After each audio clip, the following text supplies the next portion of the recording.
Mali aya malela ha. Ilahanina ha. Perita kabaya. Sheli azeli. Peli mahaya. Thank you, Jesus. Thank you, Jesus. Thank you, Jesus. Thank you, Jesus.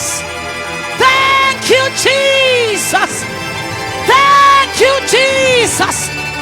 Abashaba waZulu Natali badumisa wena, babonga wena, baphakamisa wena. Abasha waZulu Natali bathungwele, bathu inkosi. Glory and honor to your name. And we praise you. In Jesus' name we have prayed. Ngicela shayele kakhulu uNkulunkulu izandla. Oh bantu abasha, you can do better than that. Emhlanganweni wabasha ake sishayele inkosi yamakhosi. Hallelujah. Thank you, Jesus. Please, we may be seated. Fundisa umntungwa osimemile, mongameli wabantu abasha kwaZulu Natal, Pastor Dilas Mtungwa nonkosikazi wakhe. Siyabingelela ma-guest kamfundisi akhona namhlanje. Ngiyawabingelela. What a word, Mvangeli uGambushe. Ngiyabingelela kakhulu mhlobo wami umpostoli Makhathini, mhlobo wami umvangeli uNyawose, bafundisi bonke, bantu abasha sanibonani. Cela ungibukele seduze kwakho uthi uJesu uyakuthanda. Yeah, bese ngeke sizwe lezi zinto. Mkhabela, thank you so much. Bese ngeke sizwe lezi zinto. Hleli phansi ngithi kumvangeli uGambushe, hey Nkosi yami, engathi abantu abasha abakholwayo bangayizwa lento oyikhulumayo. Ngithi kube bekuyimi bengizogijima mawuphuma nje ngifuna inamba yakho ngoba ngiyayithanda imali. Bazalwane, ngiyayithanda imali nemali iyangithanda. Bangengeza umuntu ekhuluma ngemali ngiyamnaka ngoba imali iyangithanda. Angimele umuntu okhuluma ngemali ahambe ngingakhulumanga naye ngoba unento engithandayo okuthiwa imali. So ngiyajabula kakhulu, kuba buhlungu ukubuka masiko lezinto kahulumeni. Bona abantu abasha abayizangoma, bona abantu abasha abagqoka iziphandla, kuyibona ababenefitayo. Bese ngiyayibuza ukuthi ngabe bapha bakithi embusweni kaNkuluNkulu. Kuba buhlungu bazalwane. Ingakho sibancenga ukuthi abasondele kubantu bethu abasha abakholwayo. Sithi mase sichwechwile bese siyalekeleleka. Amen. I am greeting ngalawo mazwi. Siyabonga kakhulu. Sime epulpiti likaMbishopi, sihlonipha uGcobo lwakhe ubaba uNdinhlapho. Ngiyacela abazalwane angifisi ukuthatha ithuba. Incwadi yokugcina eBhayibhelini, ichapter yokugcina eBhayibhelini, iverse lokugcina eBhayibhelini. Ngiyacela uba sifunde incwadi yokugcina. Ongenile lapho ukhona inkazimulo nobungcwele bakho angekaphi dafane. That is Revelation chapter number 22 verse number 21. Angekaphi dafane ongenile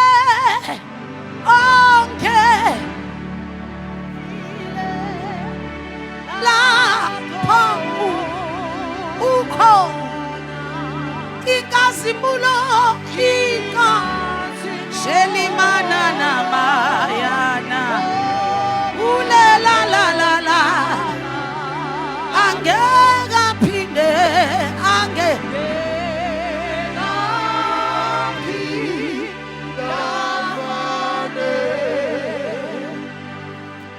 ngesilungu ibizothi may the grace of our Lord Jesus Christ be with you all.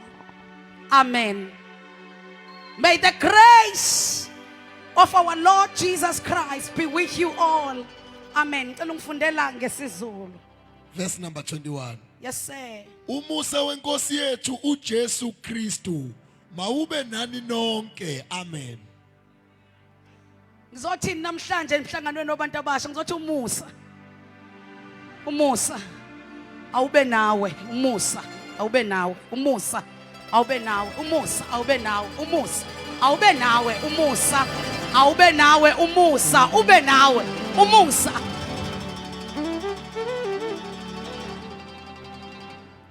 I promised myself few minutes of your time. I've timed myself, Mvangeli Uhlatshayo, to be out of this place khona manje. What is grace? Grace is the ability of God. Umusa amandla kaNkulunkulu. The ability of God.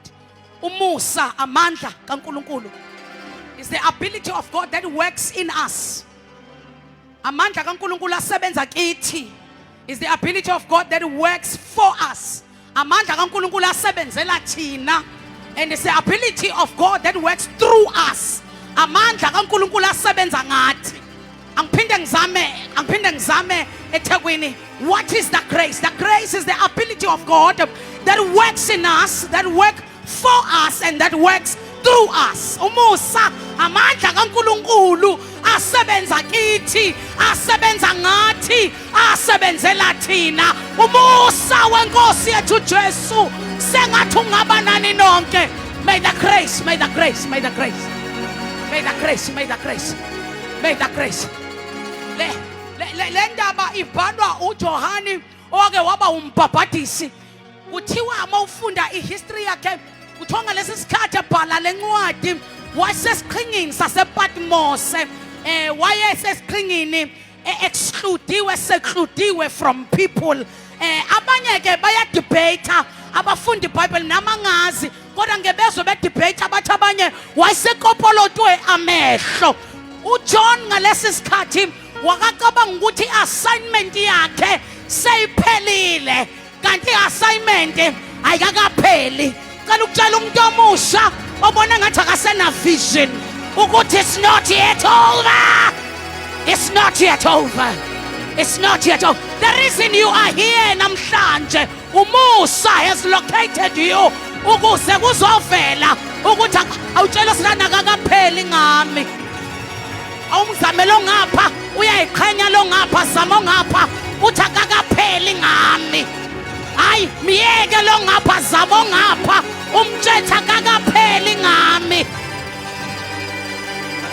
Akakapheli ngami. Ungasheshe ufunde obhashari yami kanti ngisePatmos. Ungasheshe ugive up ngezinto zami. I'm just in Patmos. Akakapheli.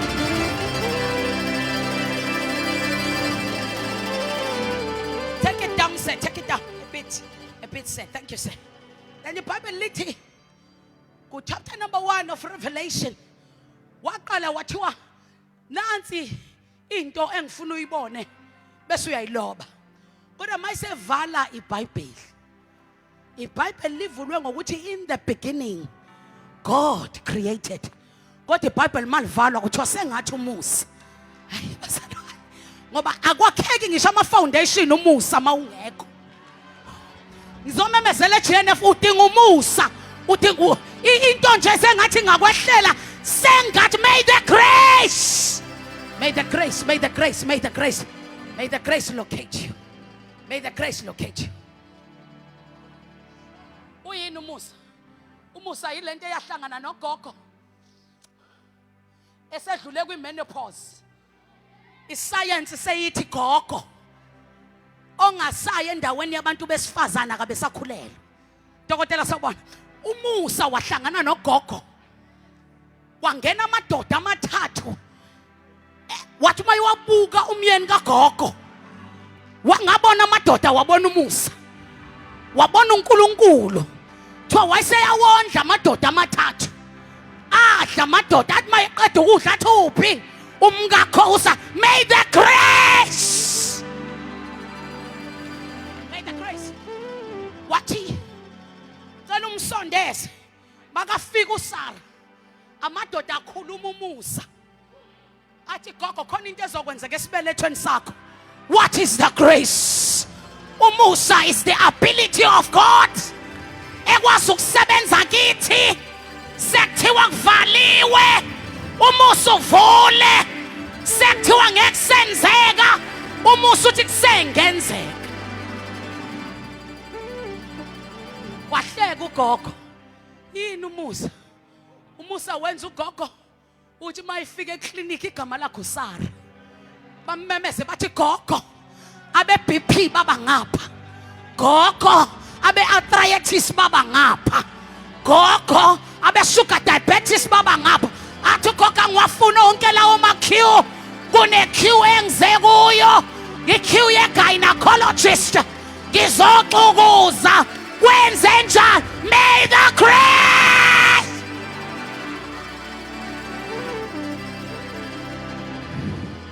waxukuzwa ese-over 90 waxukuzwa.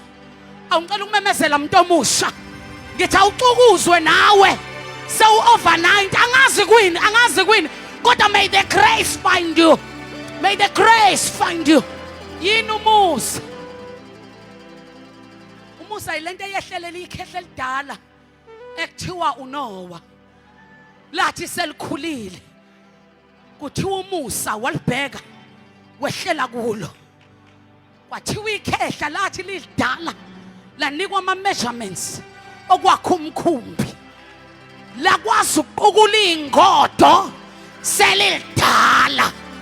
Ngithi may the grace capacitate you ukuthi noma ngaba bungenawo amandla, may the grace give you ability because it's not your ability but his ability.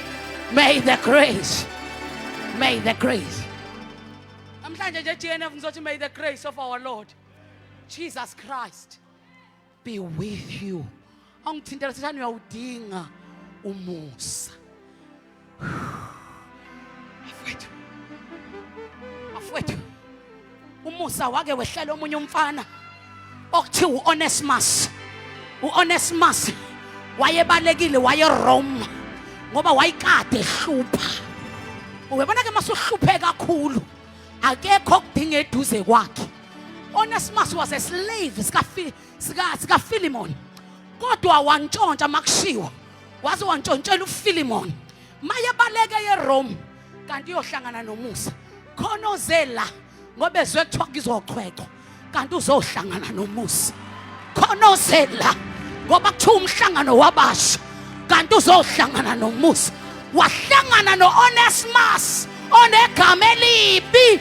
Hayi bafowethu igama lingcolile kodwa uMusa wahlangana naye. Abantu bengamfuni kodwa uMusa wahlangana na Onesimus. Uthi uPaul masebhalela uPhilemon, uthi uPaul masebhalela uPhilemon athi he was useless to you and me, but I bring him back to you.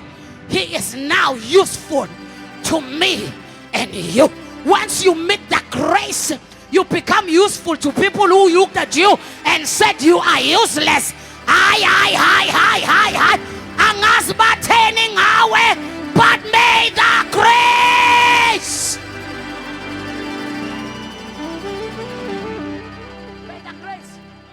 may the grace of our Lord Jesus Christ find you. Angazi bahlebe bathini, but may the grace. Angazi emsebenzini besebetheni ngawe, may the grace. Angazi ekhaya batheni kuwe, may the grace. Angazi ihlobo zathini ngawe, may the grace. Angazi abangani bakho bathini, may the grace.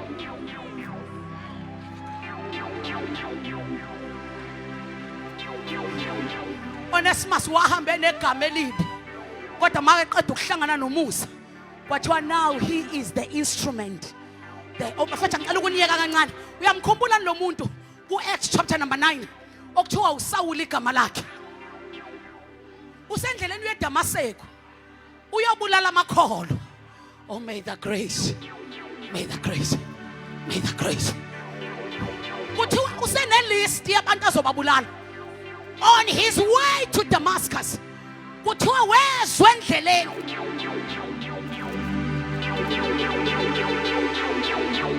Angiyazi yiphi iDamascus obuya kuyo, kodwa nanti izwi lomusa.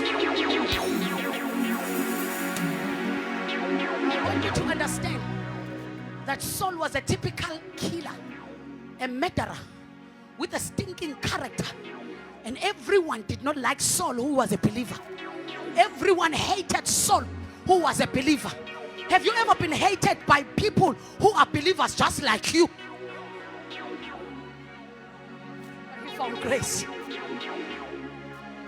Uthuwengeleni wezwa. Kwaba ngathi kushaya umbani, kwaba ngathi kushaya unyazi. And he heard a loud voice. Bese kuthiwa bonke ababehamba naye abazwanga. Mfundisi wami, it's my submission ukuthi ngelanga ohlangana nalo ngomusa bakhona bahamba nawe, kodwa kuthina sonke sofu. Oh, ayikho right into ngicela ukisho suka sibaningi sihamba ndawonye, kodwa bese ngokuthi umusa ulocate bani.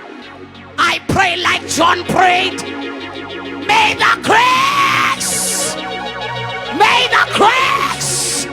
of our Lord Jesus Christ be with you.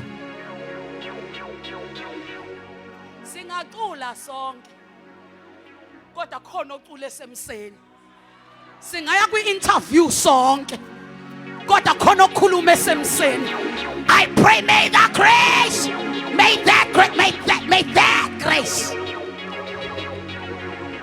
grace be with you. Mayevuka uhamba blind, because this is what grace will do. It will give you direction. Awukwazi ukuthola umusa ube directionless. Lento yakho yokuvuka elokishini nge-night dress enopopa yasebaqothuka la, umele wonke umuntu odlulayo lokhu ukhuluma naye, niyaphi ngapha imashi ingaphi namhlanje, awuna direction because you need grace. When you meet the grace, you begin to have a direction. Shali maseli yadapa. Awuthi ngikutshela iqiniso mina mntama, awuthi ngikutshela iqiniso mina. Lento yokushintsha abafana ngathi ushintsha amasokisi ikhomba ukungabi ne-direction. Hayi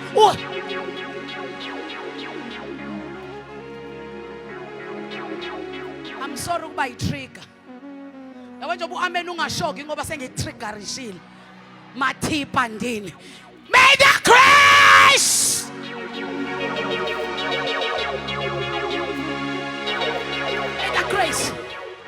May the grace. No, mchita wami awudlali izingane, udlala ukungabi na direction. No, ukuthi wena ucabanga ukuthi uyi-out so ingane uyazidlala. Awuzidlali izingane, uhlusha ukungabi ne-direction. Umuntu one-direction ngeke umfice namhlanje uhubha lo, kusasa uhubha u-Esi, kusasa uhubha uMathipa, yey Jonase, find may the grace. Awuthina sethanda fumana umusa, fumana umusa, fumana umusa.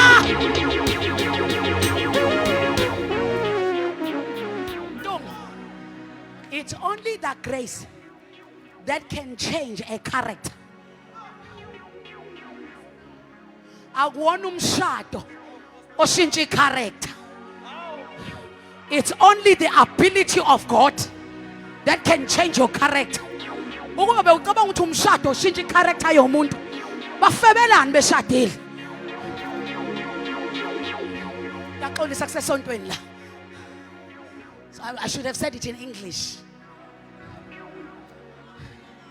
Should have said it in English. Yeah. Because umshado wishintsha character. But what changes character is the grace. And I tell you the truth. Saul at that particular time, his character was not yet changed. Washawa umbani, wavaleka amehlo, waba unyonga.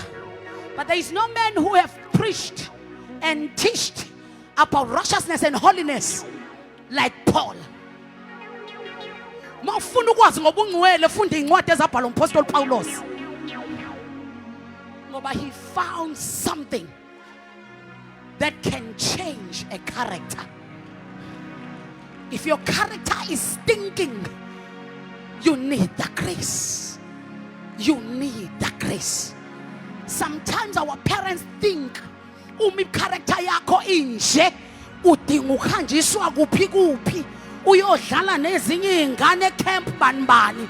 You only need the grace, because it's only the grace that has ability to change a character. Unama character flaws because you didn't find grace. You know the scriptures. You can speak in tongues. You can pray riba sali ada. But there is a problem with your character because you have never found grace. I pray like John prayed. May the grace, may the grace, may the grace, may the grace. But what integrate the appetites. Ye Armstropers. Integrate the appetite. Ye Johnny Walker. Integrate the appetite. Ye Savannah. Akonu show pulpit. But it's the grace. May you meet the grace. May the grace of our Lord Jesus Christ be with you all. Mayethi ke uJohn all. Usho ukuthi nawe. Usho ukuthi nawe. Uma ngabe vuka uhamba blind, but grace gave him direction. He went to the street that was called the Straight Street, and he camped at a certain house for 3 days without food. He prayed and he fasted for 3 days. Kusho ukuthi fasting asifundiswa yimemezelo zasesontweni, sifundiswa umusa. Hawu uyikholwa elinjani wena usuqhweqhwe kangaka? Usuqhwe kodwa udla 30 days a month. Hawu mntomusha, hawu mntomusha, awusona isidudla wena uobese ngoba udla 30 days a month. Akekho umzalwane osindisiwe ovumelekile ukudla 30 days a month. Umzalwane osindisiwe khona izinsuku enyangeni angadli ngaso ngoba ufumene umusa. May the grace. Mvangelo hlatshwayo. We are having a generation in the 21st century egcwele inkanuko ngoba badla zonke insuku baphuza ubisi, badla ucheese, badla amaqanda. Angizwa ke esontweni ke. Angizwa ke esontweni ke. Angizwa ke esontweni. Angithi iyona lento ukuthi maningalethola umuntu okwa health la nizolala. Mawungatshelwa nje nge-circumcision la inkonzweni uzolala. Kanti ibalekile mfana wami njengoba usho uqhweqhwa nje ucircumcise futhi. Mayi uphomeni kuleli sonto kanti kusendaweni wrong inlana. Ya uqhweqha uphinde uhambe uyocircumcise.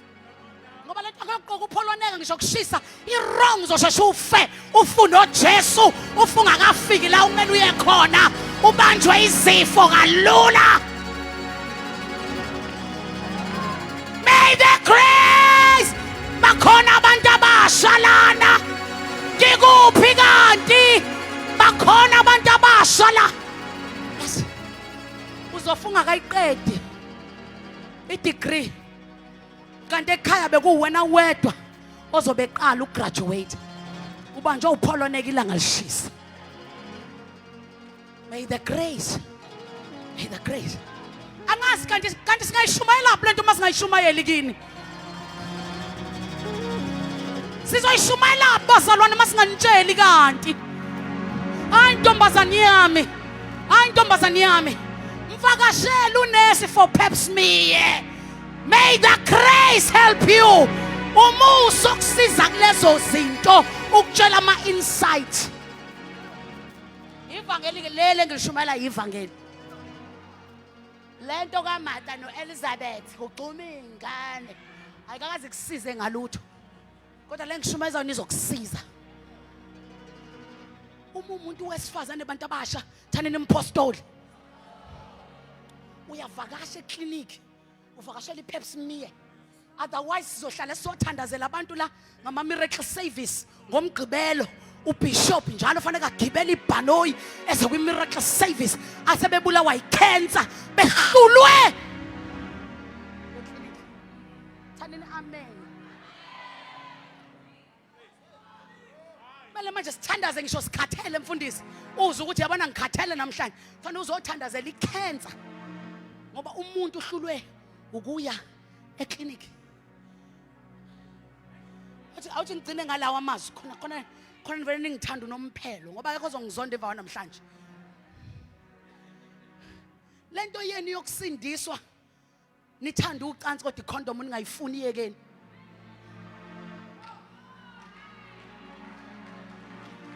Sanibonani bantu abasha, uthe umhlangano.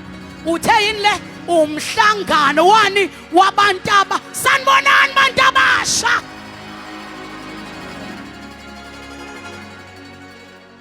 SG akukho kuma statistics abantu ababa infected by HIV and STDs like Rikabashanda's tribe. The Rikabashanda's tribe is full of STDs and HIV. Because uyalithanda ucansi, uyafarisa esontweni.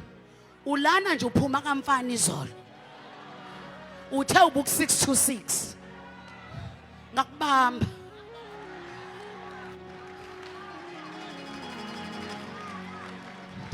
And njengoba kade uthe ubuku 6 ubungayile wena ku 626 ubuya kwenza ucansi kodwa icondom awuyifuni. Choose your battles. If ukubuhlula ubungcwele, choose your battles. Hayi bazalwane, choose your battles. Uma uhluleka kuba ngcwele uzehlukanisele ivangeli. Choose your battles. Sanibonani bantu abasha emhlanganweni. Ngiyathandaza, may the grace. May the grace. May the grace.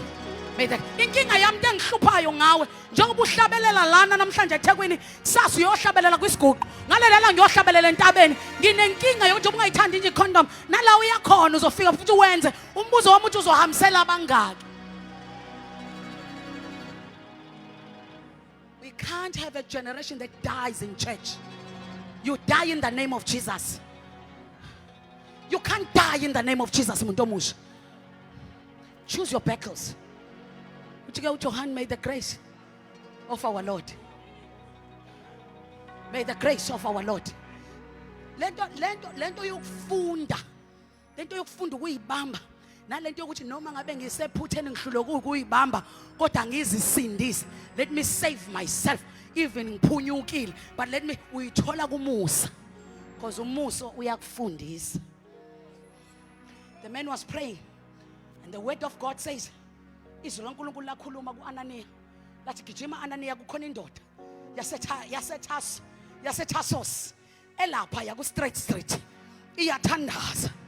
Wathi ubani leyo ndoda? Wathi bekuSawuli igama layo. Wathi uAnaniya ngeke ngikwazi lo muntu lo ubulala abantu, lo muntu lo ubulala abantu. Kanti umusa masokutholile noma bangathi ngeke sikwazi, lo muntu wakhipha isisu ngeke sikwazi. Lo muntu wathatha indoda yomuntu oshadile lo ngeke sikwazi. Lo mfana wantshwa, lo mfana wakhulelisa ngeke sikwazi. Umusa masukutholile ukukhulumela wona. He says, no, Ananiya, go to him. I have chosen him to be the instrument in my kingdom. May the grace of our Lord Jesus be with you all. Amen. Mayevala ethi amen. Uthi let it be. I declare kulo mhlangano wabasha ngo-2026 that the grace to do right will locate you. The grace to rise above the storms will locate you. The grace to be able to choose right will locate you. Let it be. Let it be. Let it be. Let it be. Let it be. Let it be. God bless you and I love you all. Uma umpostoli esakhuluma ngomusa, ngikhumbula izwi eliyincwadi yamahubo elithi makabongwe uJehova ngokuba umusa wakhe ume phakade.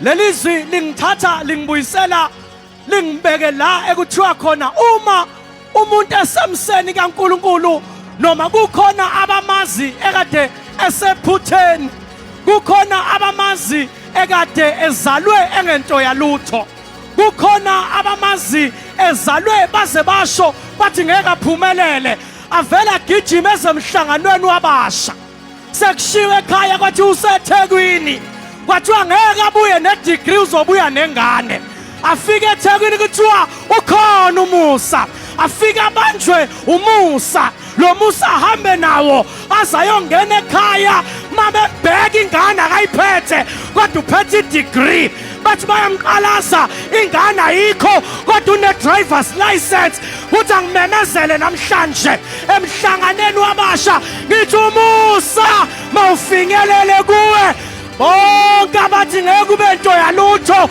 uye kubo uyobatshela uthi nginesandla esingiphethe igama laso umusa. Awungathani ngizwa ukhona yini osele endlini ukuba ngimenzele umusa ngenxa kaJonathan, kuthi angisho namhlanje ngithi ukhona yini osele ukuba ngimenzele umusa ngenxa yomhlangano wabasha. Siyobuyela emuva ebekungenzeki sekwenzeka. Wenze njani sisibekelwe umusa? Kuke kwabanjwa owesifazane oqotsheni watholakala esasenqunu, kanti uJesu wathi ndodakazi yami ngikwenzela umusa, wathi mana mva kwami, wathi abaphethe amatshe ababhekane nami lantu yenzile, kanti umusa umi ngakuwe. Athi umpostoli uPauli phosi sasa kuthini kulezi zinto ume ngakithi, ubani ayamelana nathi? Somebody shout umusa, somebody shout umusa. Awujama khethana ngimsulwa mina, ngimsulwa mina, ngithola umusa, angimsulwa ngithola umusa, ngike ngaba namaphutha kodwa ngithola umusa, uJehova ungakithi. Shout yes! Praise the Lord. Somebody say grace, grace, grace. Somebody say grace, grace. Masikhuluma ngomusa, sikhuluma ngamehlo uNkulunkulu akubuka ngawo. Umusa akona amehlo izimo ezikubuka ngawo.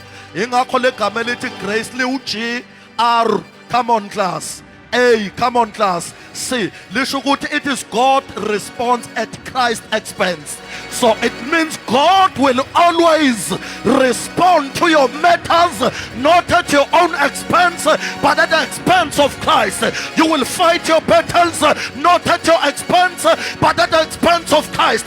You will labor in your life, not at your expense, but at the expense of Christ.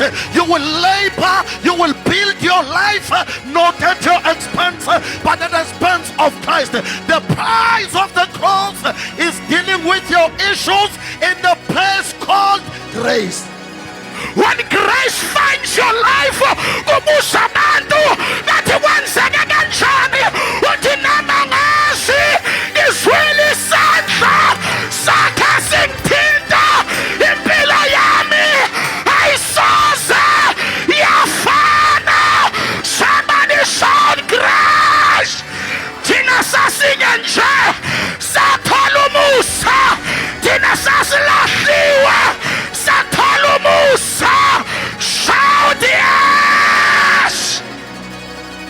Ngiyakuzwa kodwa khona into eshiwo umpostoli, ngicela ukuza neyami ethi umusa uyingubo. Umusa mawuke wakufika uyalivala izolo lakho, akade bekubona izolo ngapha mawuke wahlangana noMusa uMusa uyakumboza ufanelwe izinto ebekuthiwe ngeke zikufanela ngoba awusekho ezolo kodwa sewumbathwe uMusa lo Musa ngeke ngawubona uthatha uDavide engekho engaphandle uMusa wamlocate wathi kubafana owayiphethe uphondo wathi akasekho yini la endlini kwathi ukhona ungcolile ungaphandle uMusa wagijima waye inkomeni kanti uMusa ulanda umfana weinkomo uyomenza inkosi ulanda umfana weinkomo uyomenza inkosi uMusa ungakuthatha phansi ukuphakamisa bebhekile kade bekwazi ukuthi wena awusoze waba lutho ngiyamemeza namhlanje and I charge you ukuthi lo Musa mawugijime nawe uyokuvulela iminyango iminute libe lot lo Musa lo Musa wake wafika uNkulunkulu wezwakala ekhuluma noSamuel wathi njengamanje ngiyakuthuma endlini kaJese hamba uyongicobela inkosi usho uNkulunkulu ikhona inkosi existayo because this grace ayilindi ukuthi kube khona osukayo uthola ugobo ekhona ohleze esihlalweni ugobo lafika kumfana omncane eseyimbuzini noma esezimvwini elisa ekule season ebizwa ngokuthiwa nobody remembered me season but the grace came wezwakala ethi uSamuel akusekho yini kumadodana akho qualified to be the king ngoba wayesehlane unqualified to be called as the king but the grace sees him as the king noma ikhona inkosi ebusayo but the grace sees him as the king noma ikhona iCEO yecompany but the grace sees you as the king noma ukhona ofanelwe yilowo msebenzi but the grace sees you uMusa the grace sees you awunikeza umakeni high five uthi uMusa uyakubona ushintsha imoto uMusa uyakubona ushintsha ilocation uMusa uyakubona uphakanyiswa uMusa uyakubona uMusa uyakubona kuzokwenzeka bathi abantu wenzengani uthi uMusa uthi uMusa uthi uMusa sesiyathandaza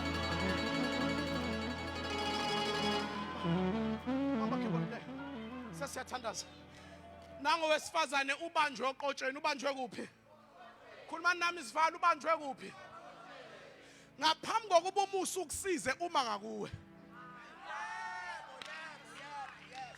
uma ngakuwe izinto abakusola ngazo ziyiqiniso uma ngakuwe bengakusukeli beshaya khona kodwa uMusa ume ngakuwe uma uMusa umi ngakuwe abaphetha amatshe basala namatshe bese ubalunguza emva kwamatshe uthi uJehova ungakimi noma ngabe wehlulwe yini kodwa uMusa umi ngakuwe simeni ngenyawo zethu egameni likaJesu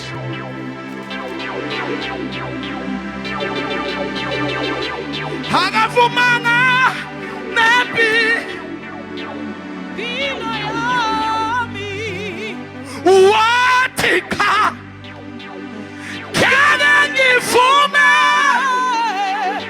onyana khulusalale wathi cha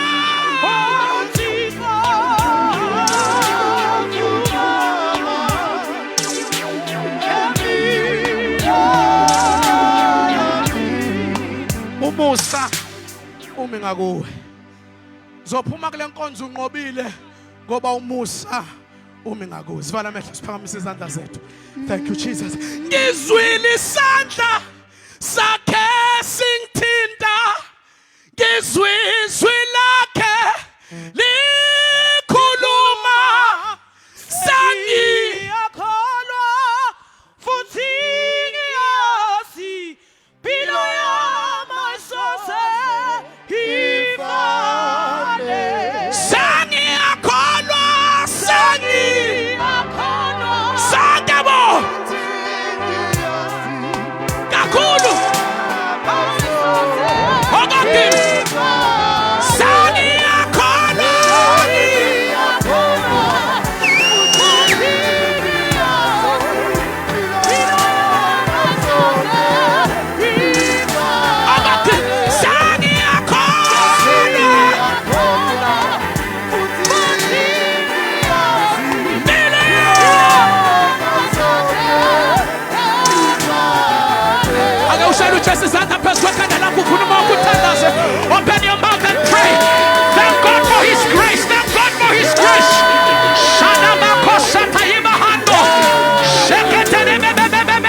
Sesiyathandaza bangcwele. God has been good in this place, and the grace of God is overflowing all over the place. Now we can declare and we can say boldly that our life are not the same. Masivula sivule ngomvangeli uKambusha, and he spoke on something profoundly powerful. Ekhuluma about the foundation. Kuluma about the weak and the strong foundation.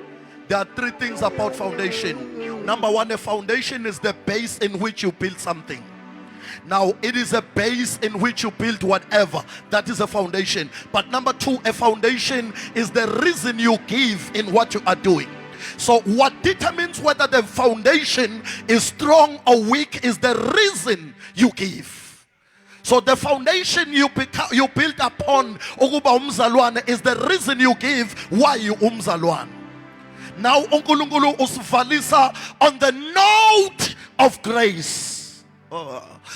That may the grace of our Lord Jesus Christ find you all. And one thing about Lendok Tua Umusa is not a teaching. Umusa is not a church doctrine. Umusa is not what we talk about. Umusa is a person called Christ Jesus.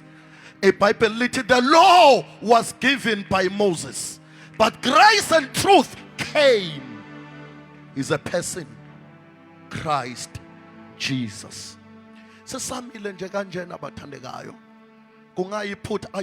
I came for two purposes. The first purpose is that if there is a person in this place, I do not know the foundations of my forefathers. I do not know why impilo yami is where is at this particular time. I do not know why, but ngiyabona kunama foundations. But there is a foundational breaker called grace.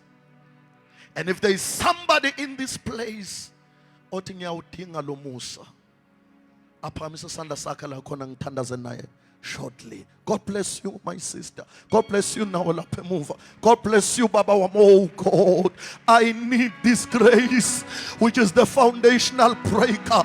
If there are foundations that were evil, if there are foundations that were fault, I need this grace to break them. God bless you now, Lapemuva. Pamsa kulizanda zenu usham. Ngiyacela Baba Mtunga bengeza nilanga phambili. Ngicela nize la ngaphambili sithandaze nani egameni. Ngicela nibavulele, come here. God bless you, my brother. God bless you. God bless you, my brother, my young boy. This is the grace of God transforming your life. God bless you, my brother. Ushamaya. This is the grace that will transform your life. The change of your life begins from today. This is the marker of the new history of your life. God bless you, Baba Wame. Shaka kulizandli Zulu liyawina. Shaka kulizandli Zulu liyagoba, izulu liyawina. Shemeyele brakatasa. Ile breketa. God bless you, my sister. Shemeyele brakatasa. Ibandla lonke lime ngeenyawo. Siyathandaza ngegama lika Jesu. Siyathandaza ngegama lika Jesu. Mama wam, God bless you. Mshayelene kakhulu izandla uze ku Jesu.